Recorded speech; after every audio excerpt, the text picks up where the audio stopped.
Won't you give me your love? Give me your love.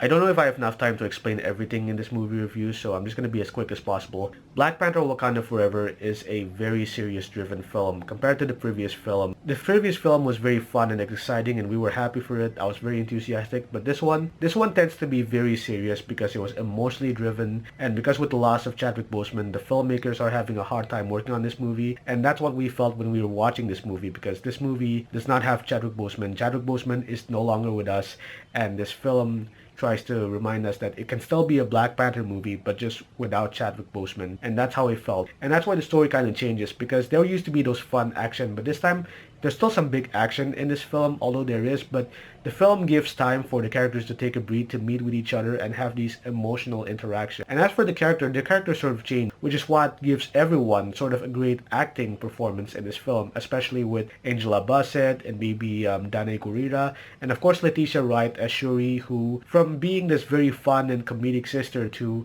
a very serious and matured sister who tries to live without T'Challa, and it was very serious for her. And there's also this sort of moral from No Way Home that was adapted into Shuri, and I like that they were trying to give that message in this movie. I think Riri Williams is here as Ironheart. She doesn't do much, but at least there's still some great moments with her, and she's included for the sake of getting a glimpse of Ironheart, and I think people are gonna love what she's doing in this movie. Of course, I want to talk about Namor, who is also the big introduction. He's basically the big bad and a great antagonist in this film. And one thing about Ryan Coogler building antagonists in the MCU is that he's able to create a very strong, very reasonable, and a very challenging antagonist, and that's what we get with Namor, and he's just a very strong big bad, but probably an anti-hero. That's what I'm gonna say. And of course, these character development that was built in everyone, I think Ryan Coogler was able to do that. There are also some surprises in this film, especially Martin Freeman, who returns as Everett Ross. He doesn't get much, but then again, there's something that's surprising that you'll see from him. But also, there's lots of surprises in this film, but not as big as surprising, but some surprise appearance that you're like, oh, they're here.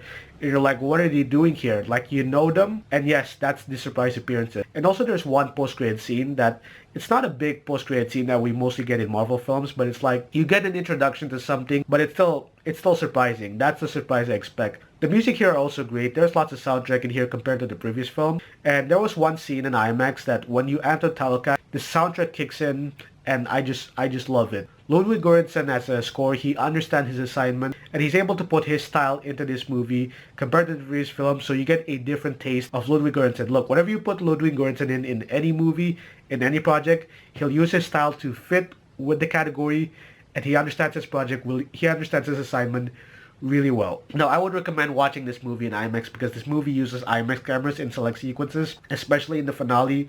Although there's not much of the IMAX shots that was used in this movie, which I can respect that because the technology is expensive, but definitely give IMAX a worth watching. I would say watch this movie in IMAX, and that's what I did. And I just love the cinematography that was expanded in IMAX. Some scenes could have been filmed in IMAX, but I feel like it's fine if they don't use IMAX cameras, but to me, it would have really worked well in IMAX cameras, but at least the IMAX shots are still great to watch. I'm going to say Black Panther Wakanda Forever is an emotional driven sequel that pays tribute to Chadwick Boseman. Ryan Coogler, if you're seeing this, I thank you so much for your hard work and for your time on working on this movie. Not only through a hard work, but also emotionally hard to deal with, and I understand that it means a lot to you.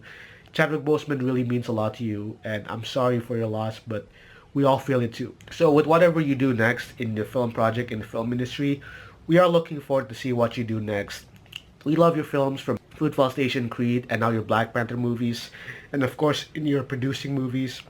We can't wait to see what you do next, and I can't wait to join you in the film industry. So yeah, there goes my review on Black Panther Wakanda Forever.